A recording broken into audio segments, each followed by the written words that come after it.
पकरी वार्मा।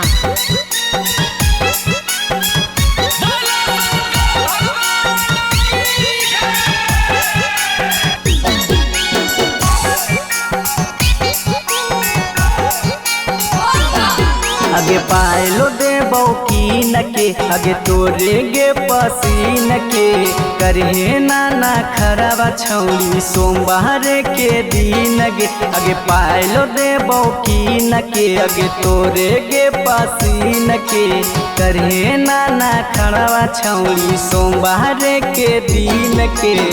सचो साचो बतिया तोरा बताई देबोगे छौरी पतो नाही चला देवघर नगरियो तोरा घुमाई देबोगे छौरी पतो नाही चला देवघर नगरिया तोरा घुमाई देबोगे छौरी पतो नाही चला।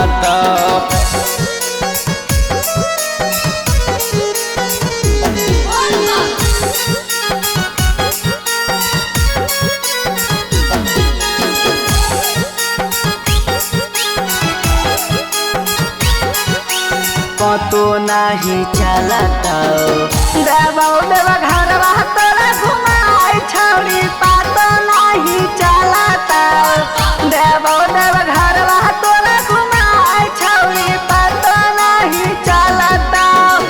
देवो के देव है सब कहो है महादेव गे नरियर छोहारा चढ़ैबै औरी चढ़ैबै से बगे चढ़ैबै से बगे। देवो के देव है सब कहो है महादेव गे नरियर छोहारा चढ़ैबै औरी चढ़ैबै से बगे। जोड़े जोड़े सड़ियों तोरा किनाई देबोगे छौरी पतो नाही चलत देवघर नगरिया तोरा घुमाई देबोगे छौरी पतो नाही चलत देवघर नगरिया तोरा घुमाई देबोगे छौरी पतो नाही चलत।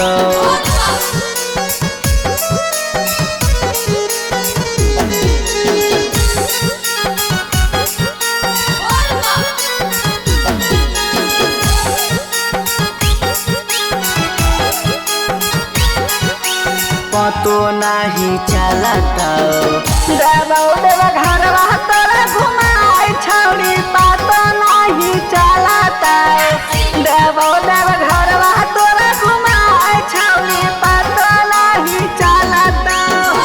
रबिया छय हकई बड़ी रे मशहूर गे जलवा चढ़ाबो हकई हर साले जरूर गे हर साले जरूर गे।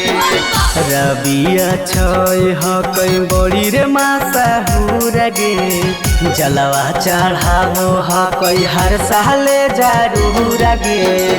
मिथुना बबुओ सब सिखाए दे दोगे छौरी पतो नाही चलत देवघर नगरिया तोरा घुमाई देबोगे छौरी पतो नाही चलत देवघर नगरिया तोरा घुमाई देबोगे छौरी पतो नाही चलत। Akshay recording studio Pakri वार्मा।